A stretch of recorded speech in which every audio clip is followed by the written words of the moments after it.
What's happening, Bengals fans? It's Inside the Jungle, the 3-0 edition of Inside the Jungle right here at CincyJungle.com. Bengals win big over the Tennessee Titans as they head into their bye week. 3-0 and looking good and being one of the most dominant, yes, I said dominant, teams in the NFL. They lead the league in point differential, if you really want to consider that an important stat. But the most important thing is that they're 3-0, and they're flying high right now in the Queen City. Glad you could join us. I'm Nick Subling, once again hanging out with the fearsome foursome tonight.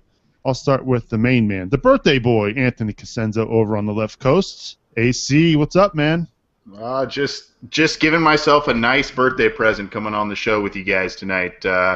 It's good chatting with you guys. It's always good chatting Bengals when they're undefeated and just playing such good football as they have been for pretty much all of September so far. So I'm pretty excited. I think this is going to be a fun show. The fans seem like they're excited, and like I said, great to be with you guys. How does it feel to have a birthday the day after Marvin Lewis and the same day as Vontaze Burfict? I mean, that's got to be pretty special. I guess. Yeah, I think you were the one who told me about that today. I didn't even know that.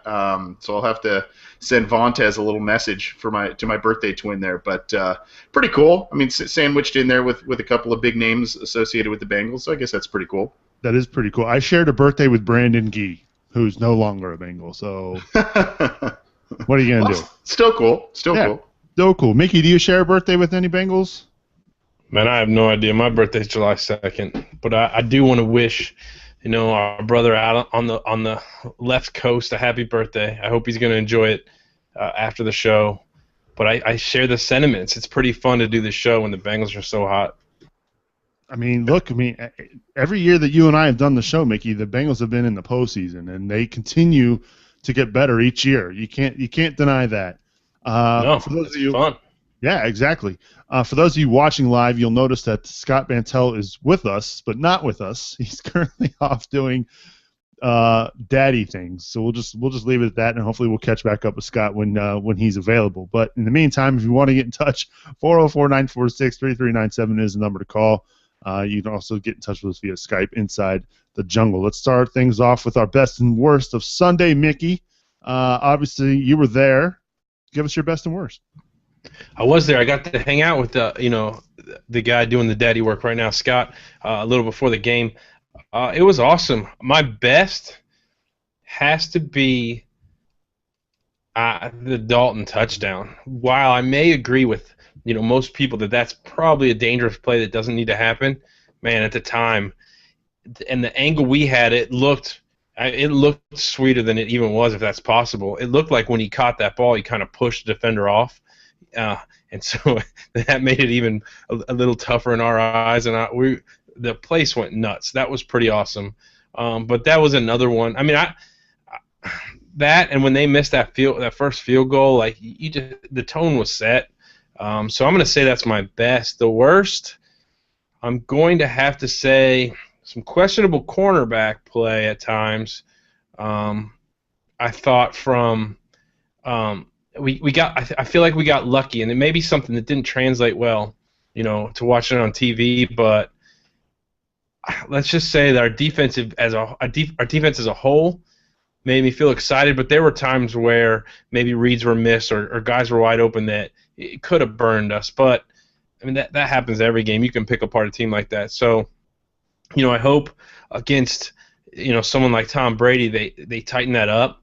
But it also could have been we were dominating that team, so you kind of let your guard down.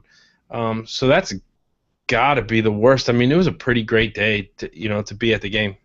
My favorite part of Sunday was getting an email midway through the game from Mickey, just talking about his man crush on Andy Dalton getting that much bigger after that touchdown catch. And how he didn't get blown up, Mickey, is amazing. You talk about shaky cornerback play. I mean, what was that guy thinking? I forgot I sent that email. See, that's how excited I was. I just started firing off. I mean, that was pretty incredible. I mean, come on.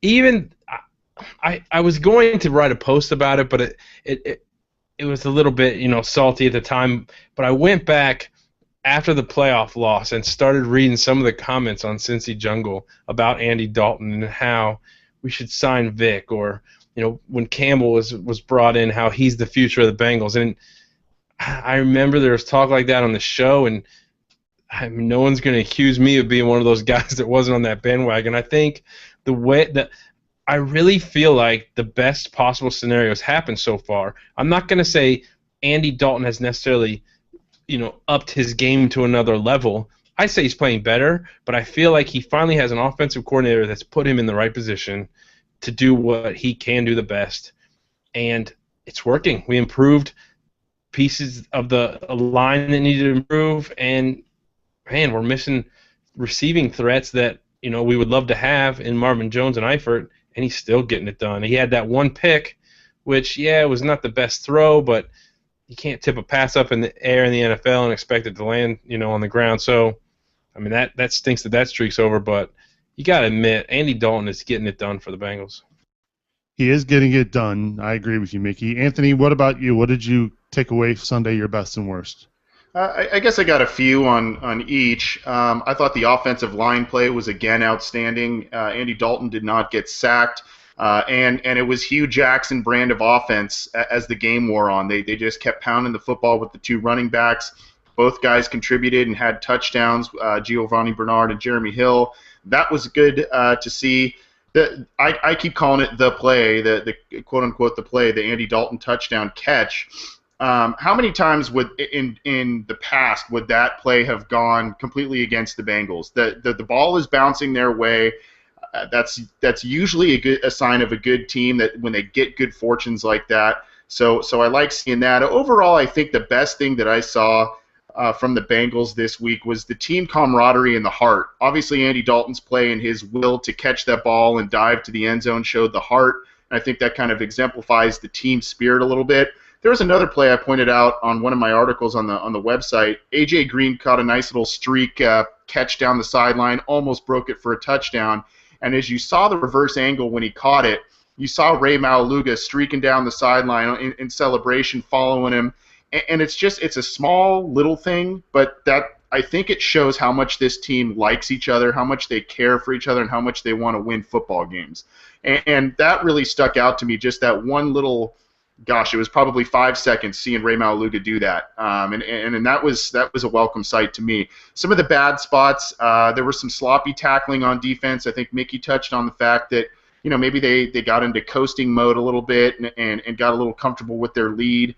The passing offense wasn't all that exciting. I think Andy Dalton only had about 160 or 170 yards in the air. But you know what? They didn't really need it. They won by 26 points. And what's surprising is that's a huge margin of victory. And you could argue that was probably their worst performance of the year, yet their biggest margin of victory. So pretty impressive win. When you talk about the lack of the passing attack, Anthony, Mickey, you were there. What was the win like? Because it looked on TV as though it was quite breezy at Paul Brown Stadium. I don't know, Nick, and that's interesting. When you're at the game in the stands, it's tough to tell. I mean, I noticed from the tailgate and a few times outside the stadium is windy, and you could probably tell a little more on the field. But you remember a few years back when we had the freaking hurricane come through, those at the stadium barely realized what was going on around the city. So while it may be windy on the field, I can't really speak to how it felt, because in the stands you don't really get that. Yeah, on TV it looked like both quarterbacks were struggling with throws into the wind, and of course that also helped. Jake Locker was the opposing quarterback too. He didn't have his best game either. But credit to Paul Guenther and the defense for dialing up the blitz the way that they did. So awesome. I thought it wasn't a great game by any stretch of means, but a win is a win. And although they did get into coast mode because the game was over at halftime, I mean, there was no way that Jake Locker was going to lead Tennessee on a 21-point comeback the way, So that's just my take. If I had to give a best, I think I'll have to give a best to the running backs, Bernard and Hill both. Though they didn't have a lot of yards, they were effective. And so even you can throw in the offensive line play as well. I mean, through 3 games, no sacks, and Andy Dalton's hardly been touched. And you love that about this team and where they're headed. As far as the worst goes, probably, if I had to say anything, it was the play call there at the end of the first half to even allow Dalton to be in that situation to throw that interception, which I know it was a bad bounce and unfortunate. Bernard tipped it up in the air, but you got a big lead like that there going into the half. Run the ball, and I agree. You want to be aggressive, but you're down inside your own 20. And so, if this is a good team like New England, they will make you pay for that. And so, instead of a 19 zip lead at halftime or whatever the score was at halftime, it could have been 19-7, which I'm saying could have changed things and could have swung the momentum a little differently. I understand you want to be aggressive, and Hugh Jackson gets a lot of credit for what he's done so far through 3 games, being aggressive in his play calling. But at that point, and hindsight's obviously 2020. Maybe you call a draw play there instead of a screen pass, which we all kind of expected was coming anyway. So that's if I had to give one negative critique for Sunday, that's my one thing. And even then, I'm grasping at straws and nitpicking at something that ultimately didn't really matter in the end. Again, if you want to get in touch, 404-946-3397 is the number to call. We will answer your calls. We'll talk about we want to get your best and worst of the week. And let's go to the jungle line. No, area code 859. Hi, who's this? Hey, it's John from Kentucky. How's it going? Hey, John, what's up, man? Oh, well, I'll tell you. Peculiar thing has happened to me this past week. Well, I've been at work just a couple of days ago. I wear Bengal stuff a lot. Being alone in a truck, I'm not embarrassed to have a Bengal shirt on. Well, anyway, I was out in public, and while I was working, a dude hollered my name out. Hey, John. Yeah, what? Man, the team's looking good. I said, yeah, they are looking pretty good. I said, I hope they win a playoff game, though. He said, yeah, I think they might do it this year. Well, anyway, later on in the day, I went to another customer, getting out of my truck, an old man, probably in his late 60s, stared right at my shirt, and he says, it's been a long time, buddy. He said, but I think they might do it this year. I said, oh, yeah, they might. Anyway, about midnight yesterday, I'm pulling the truck in somewhere. And the guy walks in, he says, hey, can you move your truck? And then he looked at my shirt, and he said, boy, your team's looking tough. I'm like, what is this? This has never happened to me before. Well, man, yeah. And I said to the guy the same thing. I said, yeah. I said, they need to win a playoff game. I sure hope they do this year. But, hey, Nick, you know what? You better believe, if Cincinnati goes to the AFC Championship, that game will sell out. I'm telling you. People are getting interested in this team again. And, hey, what else can I say? What do you think? Well, I mean, look, I think obviously if it's an AFC Championship game, that's going to sell out. There's no question about that. But I love that people are getting excited. I love that this team is getting the recognition around the country that I wouldn't necessarily say that it deserves. But they're not your dad's Bengals anymore, if you know what I mean, John. I mean, this is a team in the last 5 years that has been really good in the NFL, one of the most consistent teams in the league. And, although it doesn't translate into postseason success, this is a team that is far better than where they were 20 years ago. Yeah, that's definitely so. And I tell you what, I was talking to Mickey on Facebook earlier. Yeah, we're on, man. I do want to be there for the playoffs. Love to sit next to Mickey. He wants me to cheer for Kirkpatrick, even if he looks like a pop machine fell on him out there or something. I don't know. But either way, yeah, I'll cheer for Dre. I will. I think the team is going to be good with or without Dre. And, man, I'm just keeping my fingers crossed. This New England game, I want to see what happens, okay? I'm still adamant about that. Mickey told me last week, on the program, hey, he doesn't care if they win by 1 point. Doesn't matter. A win's a win. Yeah, I understand that, but I think this is as close to a playoff game as you get in the regular season. I want to see the Bengals absolutely choke this team and dominate them, okay? We're already the talk of the country. If that happens, okay, my faith will return, and I'll firmly believe Cincinnati can win the playoffs, okay? But I'm on top of the program, man. It's great talking to you again, okay? All right, John, have a good one. Safe travels, all right, bud? That's right. Hooray. Hooray, that's John getting us started tonight on the Jungle Line. You're shaking your head, Mick. I mean, look, I understand people are hesitant to I don't know what the proper term is, but to have Bengals in the postseason. I guess right now I'm not even concerned about the postseason at this point. I just want them to take it one game at a time. The last time this team started 3-0, they ended 8-8. So let's pump the brakes a little bit. This New England game, although it will be a measuring stick, I don't think it's the be-all, end-all. Right, and I don't buy into this. You got to go dominate New England. Does New England get dominated on national football at home? Like it doesn't happen. If you leave New England with a win in prime time, that's incredible. And you say it's as close as we can get to a playoff game. Teams don't really get dominated in the playoffs. You're taking the best teams. So beating someone on their own turf on the national stage should be good enough. Setting expectations like we need to dominate them, we need to beat them by at least a touchdown, you're setting yourself up. That's not realistic. There's never 7-point spreads in the NFL unless you got the top tier teams against one of the bottom. It just doesn't happen. You don't win games by multiple touchdowns. When teams do it, it's because they're pretty darn good, and they're not like we did it to the Titans. It's the Titans. They played. They gave us that game as much as we wanted. They did nothing. To stop the Bengals. I just don't understand that mindset of going out and beating one of the premier teams over the last X years in their house on national TV should be good enough for everyone, even if it's in overtime. I can't get on that. That's why I was shaking my head. I'm not even thinking about the playoffs right now. The way the team's playing, there's no doubt we'll make the playoffs. But look, the Steelers are looking better. The Ravens are looking better. You got to get there. So let's worry about this next game. Let's worry about the rest of the season. And the national media that never gives the Bengals a shot are pretty unanimously putting them in the top 3. The top tier of the good NFL teams.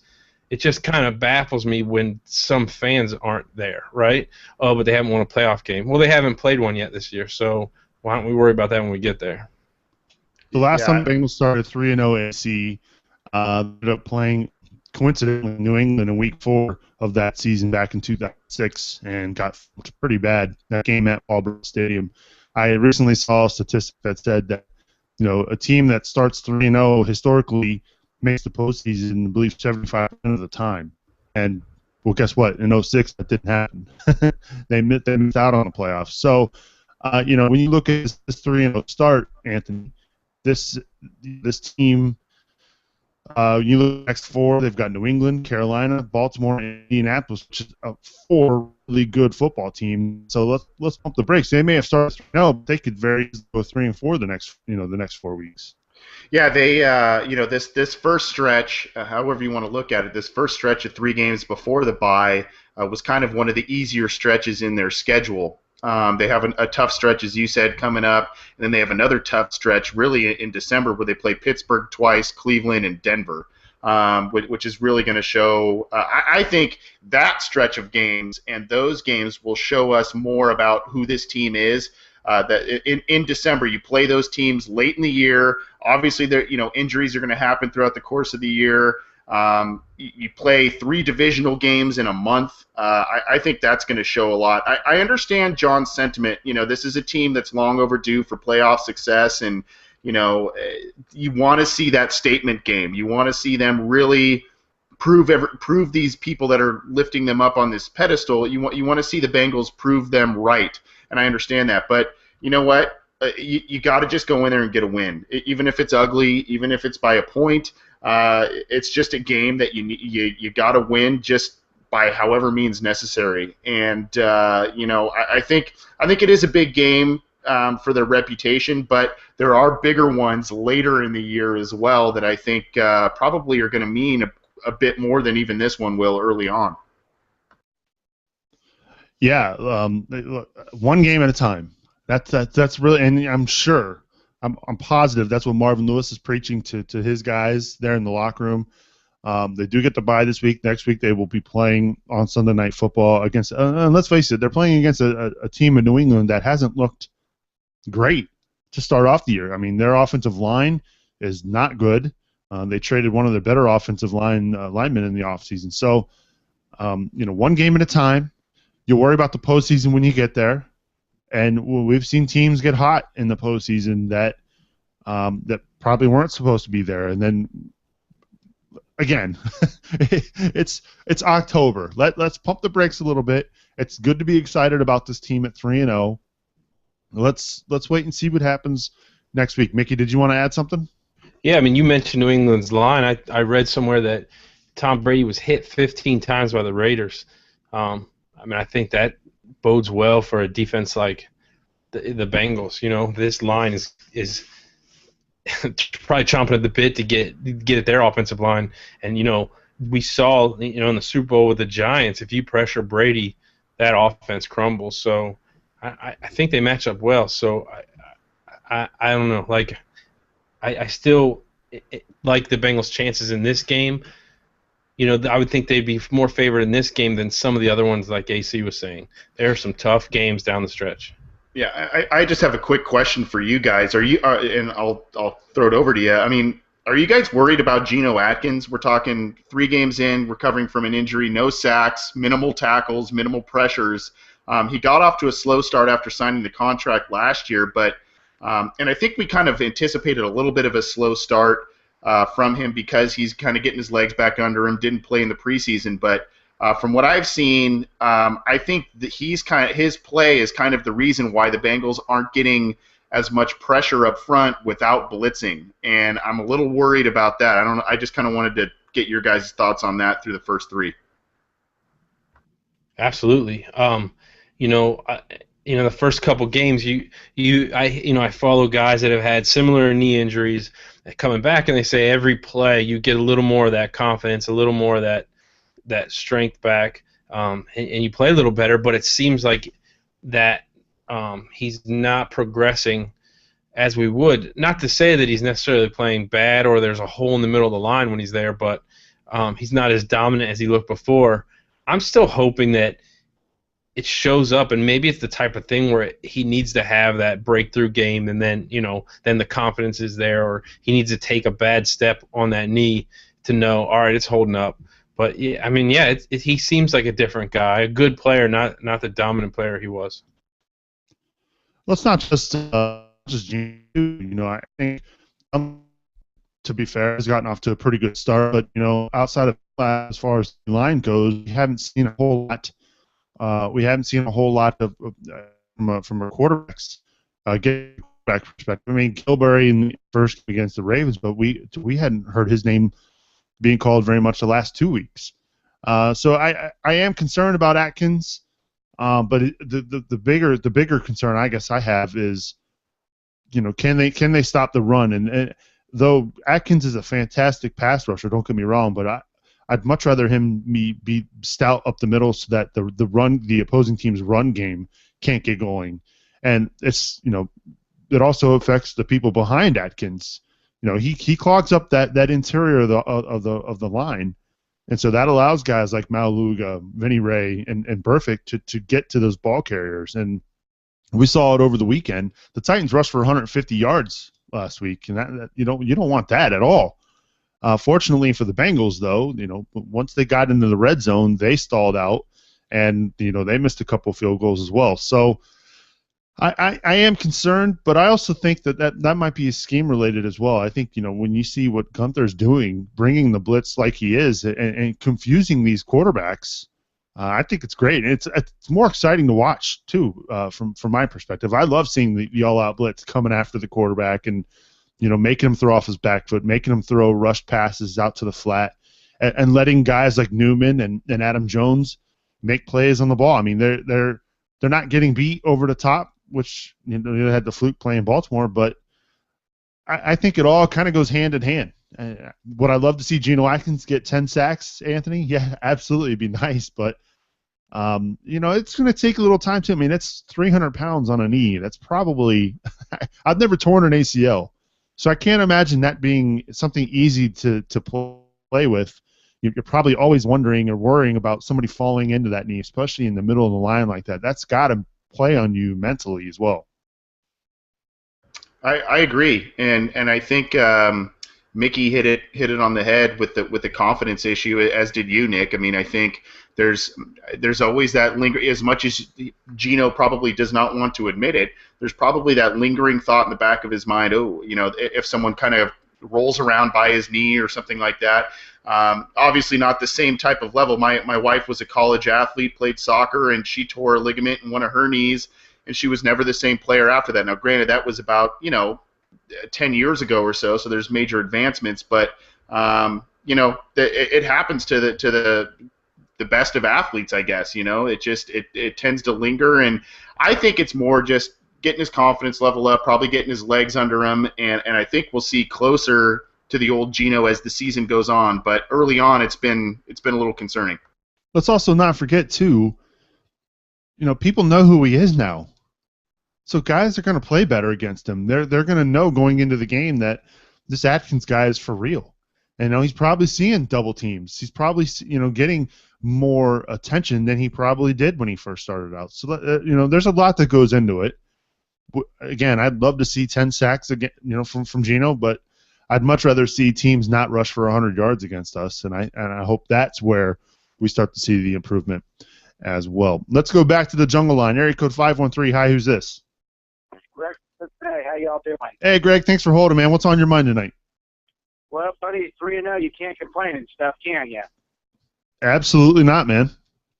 Yeah, exactly. But I tell you what, if it took them, if I only took them to realize what they can do with Mohamed Sanu, last year I think they were saying, oh, he's not having a good season, he's a bust and this, that, and the other. But last year they didn't use him right. Me and this guy at work were just talking about him. And I want to a great set of talent he has and stuff, and he's just very unique. If you learn to use him right, he's a heck of a player. And look what they did. They made him throw the ball. They made him go in the slot up the middle. But if Marvin Jones and Eifert were healthy, I don't think they would have known what he could have become of. What do you all think?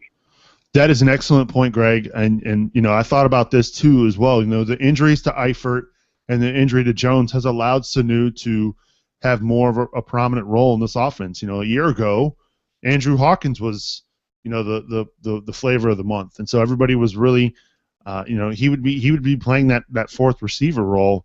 I love that, and Mickey, you're a big fan of Sanu. I love that they're letting Sanu be an athlete and throw the ball and do things that are very creative. We never see trickeration like this, and so to see it now a couple times from Sanu this year, it's refreshing. And the guy's 4 for 4. You can't argue that, Mick. You can't. He's 4 for 4. I mean, he's not going to complete every pass he throws. You could argue the throwback to Dalton probably should have been a different result, like we talked about earlier, but hey, it wasn't. But one thing the Bengals are doing is they're building that book, right? So one of the complaints last year in the playoff game was that the Chargers knew everything the Bengals were running. Nothing they did, wasn't something that they didn't have film of. So now, if Dalton pitches to Sanu, your corners can't come up to try to help, stop that end around from the receiver. They got to be ready for, to defend a pass. It makes the, you talk about running to make the defense honest. That these plays, keep the corners on the receivers. You just open up the field and you let your playmakers make plays, and I think it's awesome. And when they've done it, they've been huge plays and really set the tone for the offense at that point in the game. It's welcome. I just don't know. You can't go to the well too many times.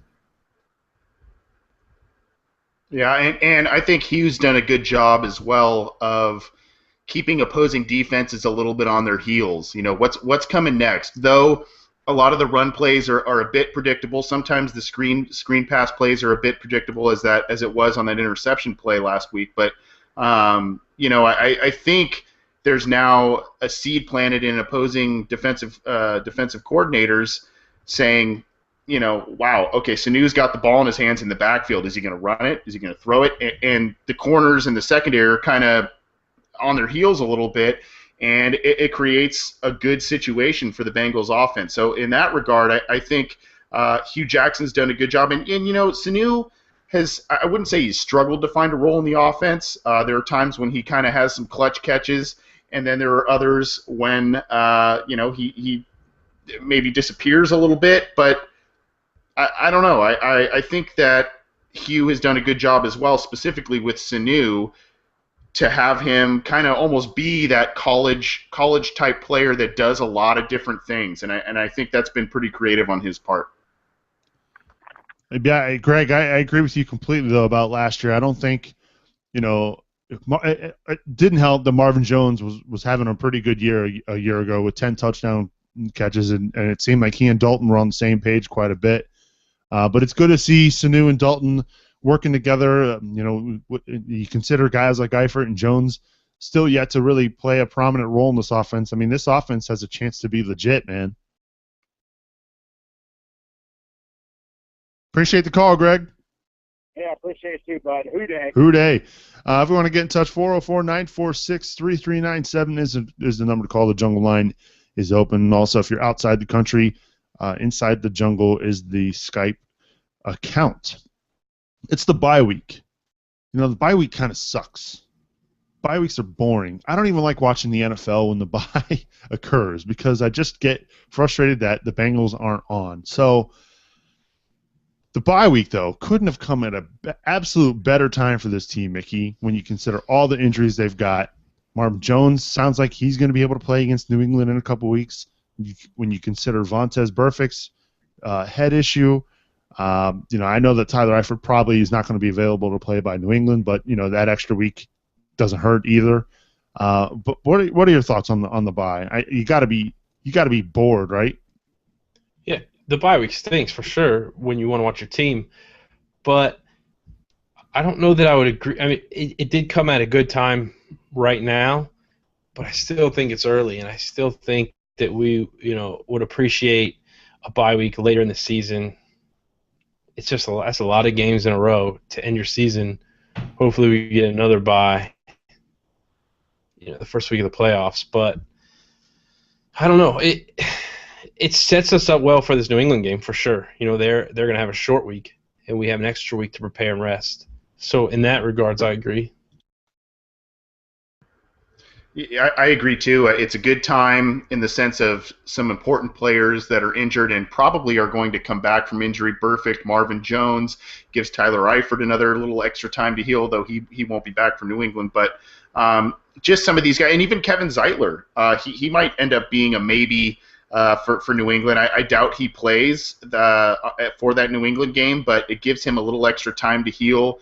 And really only misses a couple of games with a pretty relatively significant injury. And though Pollock played well in his stead, I think Zeitler's pretty important to this offense and especially in the running game. So in that respect, no idea what you're saying. Let's see here. Are you still saying? Can you hear me? I think we're losing something that with connection. The injuries could be come at a better time. Injury. I love that Pollock was able to jump right in, and this offensive line didn't skip a beat. And we talk about what's going on with the center position. We haven't really had to call Bodine's name a whole lot. I mean, this offensive line has done fantastic. Yes, they have. I know AC was kind of touching on some of that, but yeah, I forgive me for not having the exact numbers right now, Nick, but we gave up 40 sacks or something last season. And so far 0. That's no matter who you play, that's an incredibly impressive stat. So this line has done better than expected. I could honestly say. Remember when we were all I wouldn't say I was, but a lot of people thought we were screwed because we didn't have Collins, and really it was the next man up kind of, even though he was a fill-in. But we wanted to keep Whitworth at guard because Collins, that whole debate turns out to be nonsense. So yeah, the fact that the line has kept Dalton clean, when one of his knocks is that he struggles under pressure, huge. Probably the biggest storyline of this team so far, I would say, other than Hughes' creative offense. Yeah, I'll try again, Nick, if you don't mind. Yeah, basically, I was agreeing with you guys on the bye week. They're coming early. They do get kind of a mini bye week later in the year with a Thursday night game, so they get a little extra time between games there. So I think that'll help them kind of later in the year as well. Part of this reason of the success of the line, too, I think, is Hugh Jackson's play calling with quick-hitting passes. It's not the 5 to 7 step drops all the time and try and launch it deep, which I think sometimes can get Andy Dalton in trouble and maybe create situations where he's more susceptible to sacks. So I think that is kind of playing into his strengths, getting the quick hitters, using the short and intermediate routes instead of all of these deep routes, and let these talented guys on offense get yards after the catch. Hopefully we got our audio and video issues resolved. I know we've been having some gremlins there. If you're watching us live at cincyjungle.com, we apologize for that. Yes, we are on a backup machine. Hopefully we'll have that corrected next week. Let's go back to the jungle line, though. The Skype line. Welcome in our boy Fatal Content. Fatal, what's up, man? Gentlemen, man, what's going on, man? Just enjoying my dinner really quick, and I just remembered about the podcast. So I said, let me call up. What's on your mind, man? Oh, first and foremost, man, I want to wish a happy 48th birthday to our boy Background King, man. We got love for you, man. Happy birthday, brother. 48? Come on, man. You're killing me. 48? Do I look that bad? Nah, man. You look at a good 43. You good. Thank you. Thank you. Brother, you're looking good over there, man. Happy birthday, man. But got a couple things, man. Just I'm just excited about the team. I think as always, they're doing a pretty good job. And the scary part about it is we have some things that we need to clean up. The run defense has been very sloppy. We're not getting as much pressure as we can. But, the scary part is that we're going to clean that up because that's what we've been known for the last few years. So when we clean that up, man, the scary part is that we're only going to – and we've been dominating people with a few flaws. So, Marvin Jones coming back against the Patriots and the way the Patriots have been looking, man, I think we're going to demolish them too. Yeah, I actually watched the entire game between the Patriots and the Raiders, and I don't know what it is with Brady, but he just seems really off right now with his receivers, Fatal. And let's not confuse Oakland for world beaters on defense. I know they have Charles Woodson, but the guy's like 42. He's like Anthony's age. You know what I'm saying? Easy. All right. I internet tonight. Yeah, I think it's my internet. I'll blame me because he's cutting in and out. Oh, I'll be sending a nice little there. You're back, Fatal. What's up, man? Oh, no, he's not. Okay. Wow, we're on fire tonight. Sent a nice little note to my ISP saying thanks for all the internet issues. Fantastic. Anthony, do you want to respond to that? Well, it's bye week, so we got to clean some stuff up too ourselves. You know what I mean? For the show. Yeah. Well, Fatal, thank you so much for saying I look 15 years older than I actually am. I appreciate that. That was very kind. But there have been some issues. He's right. There have been. It hasn't been perfect football by the Bengals, and when you think. Especially in that Ravens game, when you think they've got a game in hand, Ravens kind of climb back a little bit. But you know what they've done? They've overcome the minimal mistakes they've made. And like I said, this last week showed just how deep this team is because they played probably their worst game of the three. Not a bad game overall, obviously, but their worst performance, I think, of the 3 games, and they won by the biggest margin, as I said earlier. So it's been a pretty impressive three weeks by this team. 3-0, and you look at the point differential. They lead the league in point differential, Mickey. The other 2 3-0 teams are the Cardinals and the Eagles. The Eagles, by the way, the first team in NFL history to win their first 3 games, despite having a double-digit deficit in each game. So you got to think at some point that's going to come back to get them. And then the Cardinals are playing in arguably the toughest division in football right now, and which I don't know if I necessarily still agree after what's happened, how things have turned around in Pittsburgh and in Baltimore. But when you look at the combined point differential between the Eagles and the Cardinals, it still doesn't even add up to what the Bengals have done. Do you make anything of that and the point differential, considering that the Bengals, they whooped up on Atlanta, who aren't fantastic, and then they whooped up on Tennessee, who obviously offensively they're struggling as well. Is that a sign of how dominant this offense and defense really are? Sure. I mean, we're averaging giving up 11 points a game. Point differential, like you talked about, is massive. The turnover differential is massive. I don't know who said it. It might have been Jason Markham from Cincy Jungle, who was talking about since there's only 3 undefeated teams in the NFL, and by the time the Bengals play next Sunday, they could be the lone undefeated team. And he was kind of looking up stats about what that means, historically. I do power rankings every week, Nick, and I put the Bengals on top, and I kind of wanted to last week, but I still thought maybe Denver had a shot if they went into Seattle and beat them, and they gave a heck of a run. But watching Denver play right now, they're not putting teams away like the Bengals are. They struggled bad against the Chiefs. The Chiefs actually probably should have tied that game at the end. It doesn't seem the same. The offense definitely doesn't seem the same as it was last year for Denver. The Bengals are the only team that's clearly dominating. Of the 3-0 teams, I would say the Cardinals were probably next because they have that great win against San Francisco. But who's their quarterback right now, Nick? Is that really how he plays, or is it just one of those the new guy stepped in, so you get those fluke wins at first? Cincinnati's the complete team. Yeah. I'm hearing rumblings, too, out in Arizona that Stanton may be the guy moving forward, even if Palmer were healthy. He threw, 400-some yards, right? I mean, he had a heck of a game. If he's playing that well, I'm all about riding the hot hand.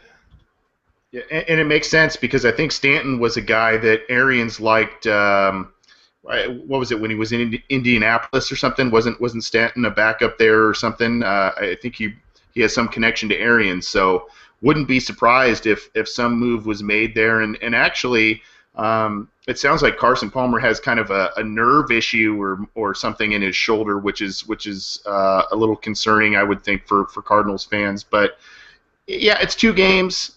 You got to look at it and you go, well, maybe it's just they rallied around a backup quarterback and played well, but maybe Mickey's right. Maybe it's the hot hand and they're kind of going to ride it as the year goes on. We'll see. But that Cardinals team is pretty stacked, and the fact that they have 3 wins after a couple of big losses on defense there is impressive too.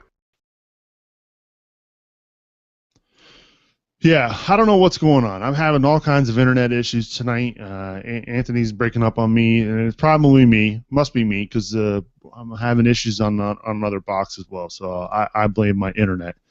With the bye week, though, we won't be having. We won't have a bold prediction. We don't need a score prediction, so we can actually wrap things up quite early tonight. Is there anything else that we need to touch on that I've missed from this past weekend, Mickey, that you want to discuss? No, we're still gonna get the shout outs, I think, and then this is a Bengals podcast, but I think we'd be remiss not to mention the college game on Saturday. Kind of a big deal for the area when UC plays Ohio State. I don't want to do a bold prediction on that one. I'm kind of dreading that game a little bit, but it's going to happen. Why are you dreading that game? Because Ohio State's not the team they started the year as. Losing Braxton Miller really changed the way this team performs. They already have their loss. UC's not great either, but I'm nervous that if UC beats Ohio State, I don't know if I can handle it. Not for the fact that Ohio State lost, but just when UC was ranked, they had printed up T-shirts that said Buckeye State and all that dumb stuff. I remember. So I can't imagine the fandom that will come if they beat Ohio State. But hey, we'll see what happens Saturday. Should be a good game, a fun game to watch though. for the region. It's not every day that those two teams get to play one another, and it's a shame that game's not that doesn't happen more frequently, because it is usually a good game. Yeah. I mean, maybe it will in the future. We will see. Let's do some shout-outs. Hopefully we can make it through the shout-outs without any gremlins creeping up. Let's start with you, Anthony. Give us your shout-outs for this week. Yeah, hopefully I come through all right. I've got a few. A small handful of people responded to a tweet I sent out about asking me questions for the mailbag piece that I do weekly on Cincy Jungle. Kyle Beach at BeachSC11, JP at JP Angelini, and Christopher Hahn at Hahn_GNGHIS all submitted questions. Also want to give a shout out to my birthday twin, and he's also in the chat room, Cody Toomey. We share a birthday. I don't think any of us have shouted out Greg from Cincinnati, so I want to shout him out. And then I got to shout out Titans cornerback Bleedy Wilson-Ray. He had one of the worst days I have ever seen from a cornerback standpoint on Sunday. Multiple penalties, got burned on plays. Just an awful day by him, and it made the Bengals offense look pretty good. So those are my shout-outs. Solid. I like it. Anthony. Mickey, how about you? What about your shout-outs for this week? I'm going to shout out Mr. Anthony Cosenza to start for the birthday once again. Can't say it enough. My other one is to one of our favorite Bengals. Chatting a little bit with her on Twitter. She's still a fan of the show, and so she'll probably hear this one. So shout out to her as well. Awesome. Yeah, I don't necessarily have a shout out. I'll give a shout out to Tanya. I believe it's Tanya O'Rourke. Mickey, I think she works at WCPO Channel 9. I had sent out a tweet. I guess it was Sunday after the game. Might have even been Monday morning or Monday afternoon, mentioning the fact that I loved seeing the national media finally talking about this team in a positive light, and that this is a really good team. And she just favorited it and replied with a big hoo day. So Tanya, there's my shout out to you this week.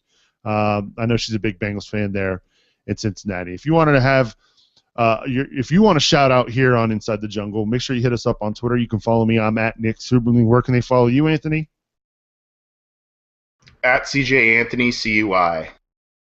What he said is at CJ Anthony CUI. Mickey, where can they follow you? At Houday Fans. Yep, all kinds of gremlins here on my end. I'm blaming my internet. It's a perfect time to wrap up. You follow Mickey at Houday Fans. Again, big thanks to everybody who tunes in live at cincyjungle.com. Special announcement, though, as far as next week's show. We normally record the show every Wednesday night at 8 o'clock Eastern here at cincyjungle.com.